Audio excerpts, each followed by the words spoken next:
The title is, Please, for the love of God, stop the crowd work. So I take my riffs that are tied to a joke. You're Matt Riff. You're fired, dog. How many crowds did they crash and burn for the Crowdwork clip that we don't even see the clip for? Comedy and funny are two different things. You think so? Funny is funny. Comedy is comedy. What do you mean? Funny is just... okay, so how do you a separate person that? could fall, Yes. and that's funny. That's comedy to me. How the F is that a written joke? They've never seen a set in real life, so they think, oh, comedy's just talking to the crowd. You're just talking, and they're funny. I don't look up to bums, or I don't look up to... Let's get right into a comedy segment that we do here. A more recent segment that we started in these comedy Skreets. You want to just get right into that?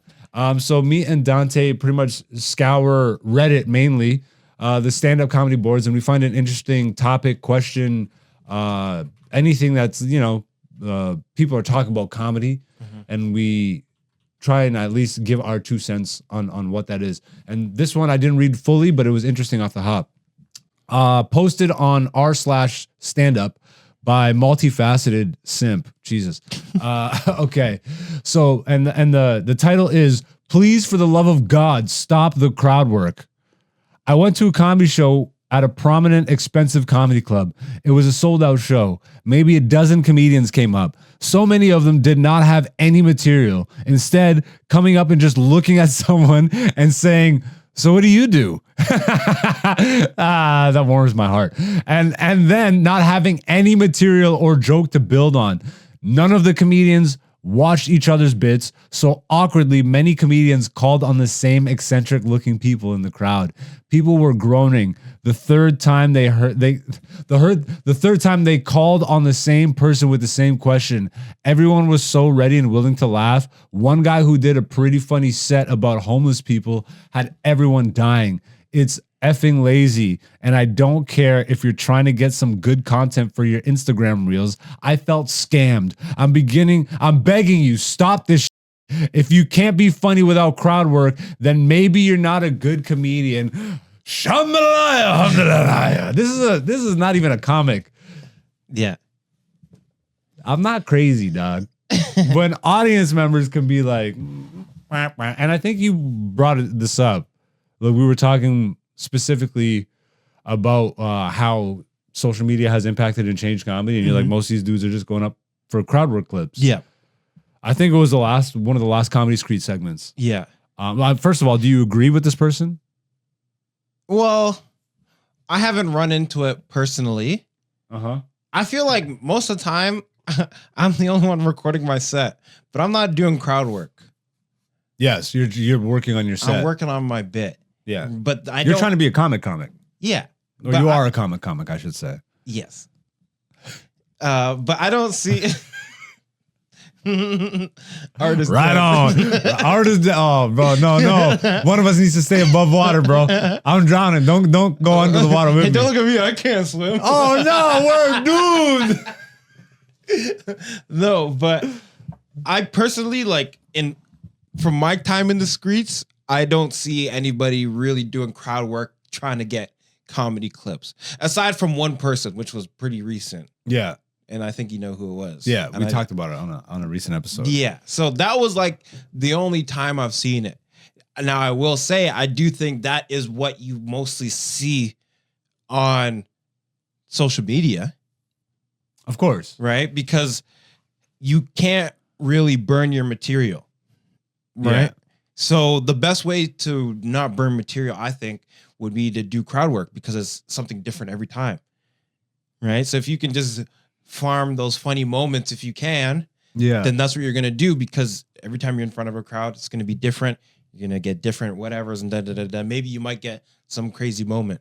So you know what I started to do because of this? Because when I started to get into, I'm like, okay, I need clips and stuff. So I started filming I've been filming my sets for years. But once I started mining for clips, I very much noticed that early. I'm like, okay, this is a lot of just like everybody's just doing crowd work to get the crowd work up because Matt Rife blew up back when. And it took me a minute to figure out, because I just started being like, okay, well, I'll just use my older jokes because I don't want to just use crowd work. Yeah. Crowd work is meh. Unless it's really good crowd work. But the crowd work that I do post, I'm very deliberate. Instead of just trying to mine for crowd work when I'm up there, which I don't want to do. I like telling jokes. I want to be telling jokes. But naturally, I riff. Yes. So I take my riffs that are tied to a joke. You're Matt Riff. Yo, you're fired, dog. Holy. You're Matt Riff. You looked at me with a straight face. Yo, someone should punch you, and it's going to be me. But it's like not even having jokes, but throwaway ideas. Yes. I'm more comfortable now taking an idea that isn't like fully fledged joke and kind of using that before the joke is completed. Not even completed. Sometimes the jokes aren't even fully realized as jokes. I just have a premise. Yeah. But I could throw that in with a riff. So it's almost like a combo. I get the crowd work. It looks natural, which it still is. Yeah. Because it could have bombed, but I had to know how to navigate it that way. And that just comes with time, I think. Yes. I just know my voice and all that stuff a little better now. But this stuff is insane. Yeah, because the way I see it is that they're looking to be more famous than they are a comic. Yeah.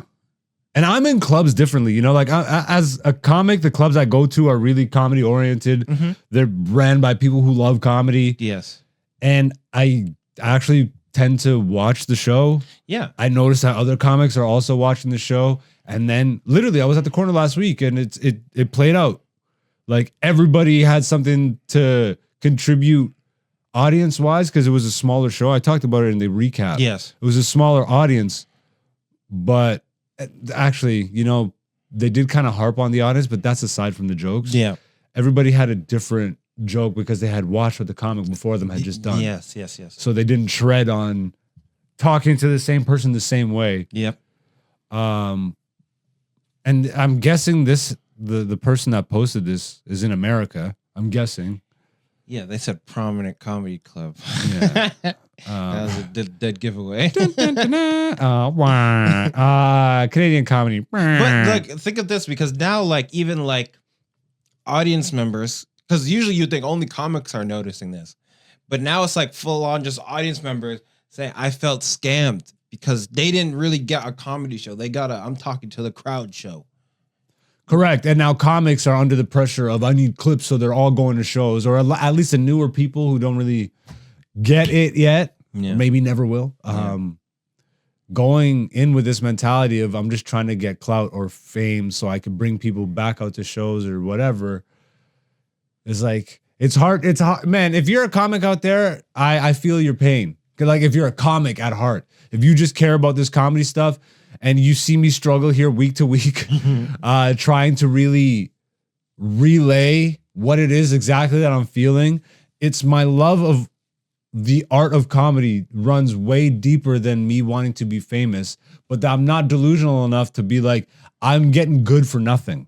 I want to build an audience. I want to, and just like the dilemma is we're doing it in an algorithm-based system now, and the algorithm is pushing certain people to the forefront or certain subjects or certain formats. Yeah. And that stuff is very inauthentic, at least to me. Obviously, I mean, if you're looking at it through mainstream metrics, I'm the crazy person, right? Because it's popular for a reason. These are trends for a reason because everybody's like, what do you mean? Like, how can you talk shit? The videos are hilarious. It's like all the Crowdwork clips or the people making sketches and all this stuff. Some of the Crowdwork clips are funny. Yes. Right? But always just going for that. How many crowds did they crash and burn for the Crowdwork clip that we don't even see the clip for? And then that ultimately hurts comedy as a whole. Because every audience that you do that in front of is less likely to pay money for tickets to a comedy show again. Exactly. And that's like social media will eventually, you know, thank God comedy fans, there's like, it's very interesting though, because the comedy fans and art fans are still always there.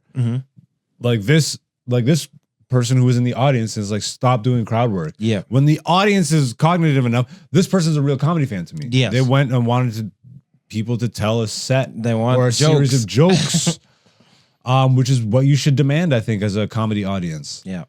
What happens with the oversaturation is there, I think, and I hope I'm wrong, but I think eventually there will be a point where it shifts to it's just more people that are demanding the generic shit, because that's as more kids grow up seeing and thinking that this is what comedy is, what actual funny, like written, thought out humor is out the window. And then all the audiences are like, tell the meme, talk to me. Eventually it's just going to be the opposite of this post, where it's like, this damn comic went up and he told all jokes. He didn't even talk to the crowd once. No, but you do see that. Yeah. People are like, you'll go to a show and people expect, like, because that's what they think comedy is, because they never actually watched a comedy special. They never seen a set in real life. Yeah. So they would think, oh, comedy's just talking to the crowd. You're just talking and they're funny.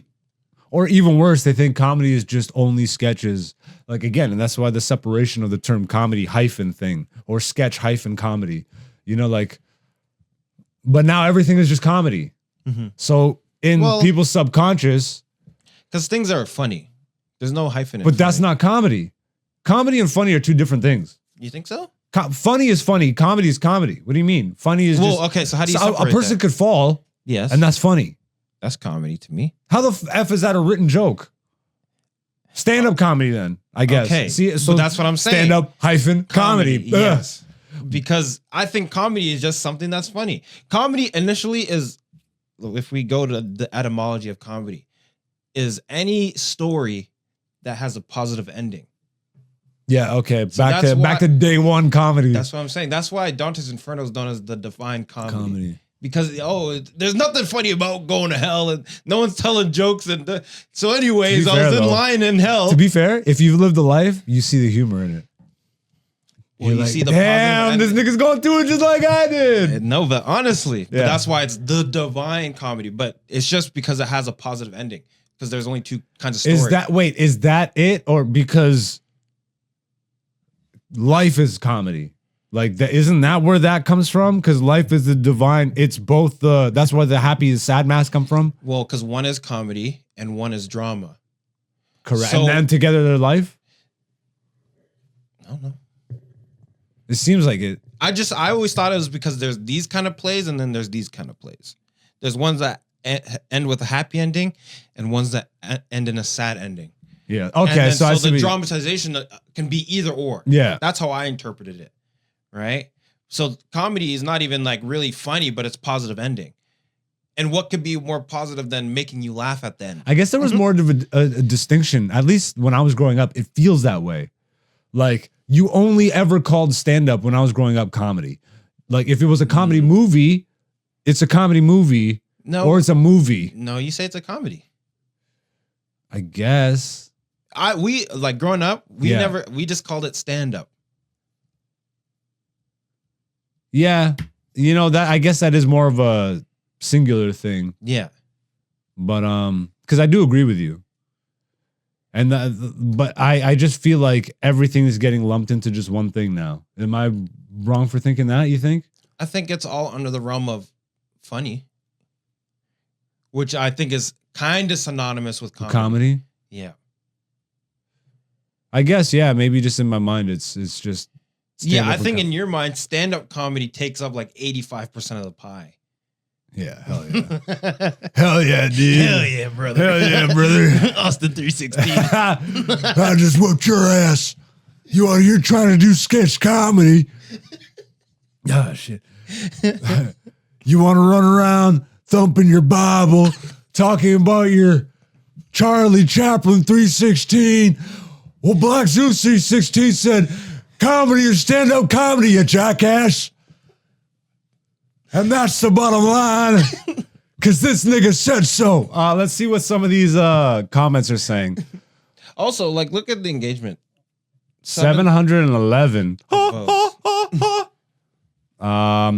Went to a weeknight show at the Stand where this was so bad. The lineup was legit, but few people used their own material. By the time the fourth comic asked the same weird-looking audience member, "What do you do?" the audience was answering for him. Yo, and that's at the Stand in New York, bro. I don't know that venue. Well, yes, you do. If you know the pictures.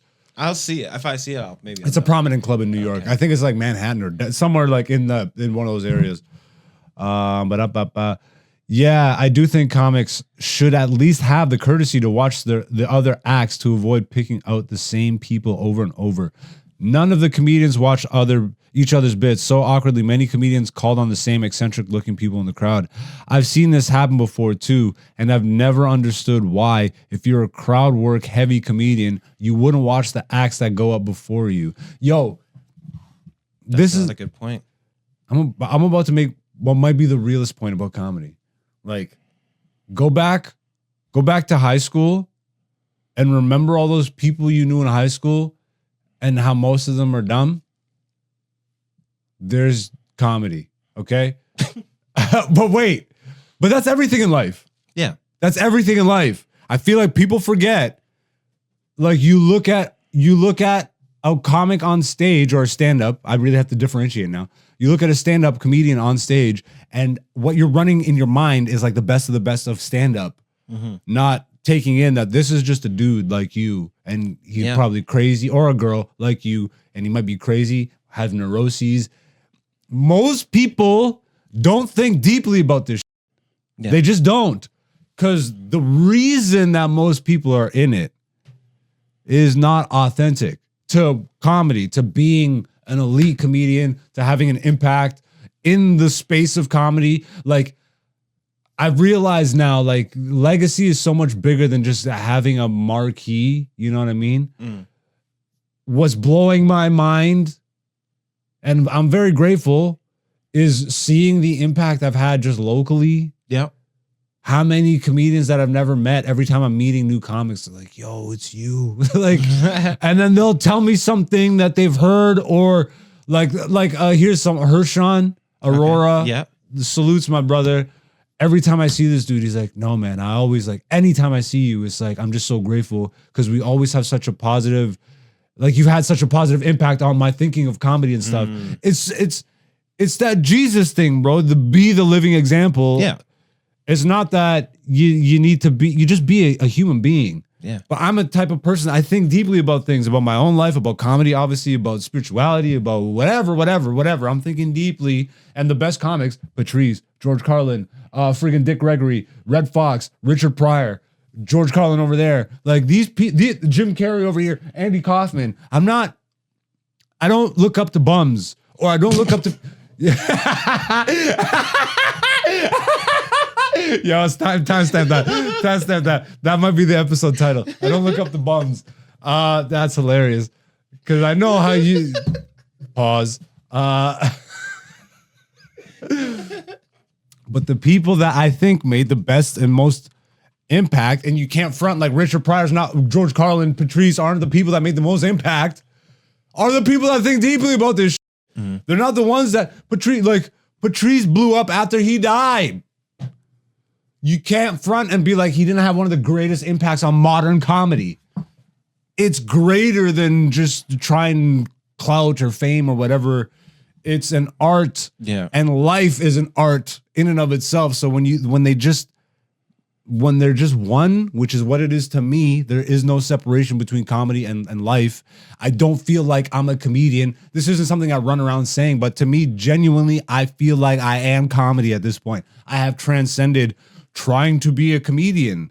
I know my humor, and I know how to relay that to others. That is comedy. And there isn't anyone, like, there's not a book I can really write to define the essence of that. I live it. I breathe it. I've studied my life, and that's what helps me. Like, it's like when you study, you become a master eventually. And I'm not saying I'm a master of comedy. I'm a master at studying my life, at least. I love that, because that's the only way I grow and become better. That's the only reason I've gotten 14 years in and I've gotten better. Mm-hmm. And comics are just meeting me and they're like, oh my God, it's you. And audiences, like, you know. My favorite is, I told you about the one story where you're at the show and they're like, even Black Zeus couldn't save it. Even Black Zeus couldn't save this show. Like, but that, bro, like that's this. so funny to me. I'm like, okay. I am super grateful. There's just so much depth to life. Bun comedy to life. So how are you out here just trying to do the most generic surface level stuff? And that is 95% of the game. 95% of the game is that. And that's why you see me struggling here week to week. Friggin' 1 week, it's like, I feel like, you know, but that's what it is. I'd rather be authentic and actually show you what it is. And you decide, do you really want this? Like, you know what I mean? Yeah, sure, you made some people laugh in your classroom, but do you want this? And maybe you're the type of person that does want the clout and fame, and you're like, F this nigga.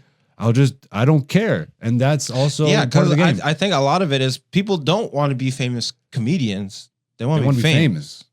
Yeah. So if comedy is the way that they can get famous, then they'll take that route. It's a vehicle to what they ultimately want. But what I ultimately want is what I'm doing. Yeah. So that's why it's like, but don't you want more? I'm like, it's hard to say I want more when I'm getting exactly what I want and need and I'm being taken care of. But I do want more sustainability. I want wider reach. I want to be able to travel like I planned from the beginning, which I'm getting to. Yeah. And that's why these social media platforms, they're going to end up getting my paperwork, man. The Gestapo is going to get it because ultimately what I care about more is like what I'm here to do. And I'm not here to be, you know, I can't have fear of a system that I feel like I'm greater than. Yeah. They want to be you. They try and it's not that they want to be me, which they do, but it's the profiling. As my favorite rappers do you not see where it's going? Sorry, I cut you off. You can be anything in this world but me, nigga. It's the profiling though. This to me, at least one of the platforms lets you pay them to promote your stuff without giving them government ID. What to me gets weird is this feels like we're going down the digital footprint or digital thumbprint. Yeah. We will see everything and know everything, and everything you've done online will be tracked and traced, and we can come back to you if we're not being sued. We have his ID. Go right to his door. But they say it's nah. Anyways, that's this week's In the Comedy Skreets. Black Zeus, the podcast, season 6, featuring Black Zeus and Dante, aka Black Zeus on YouTube, Patreon, and Instagram.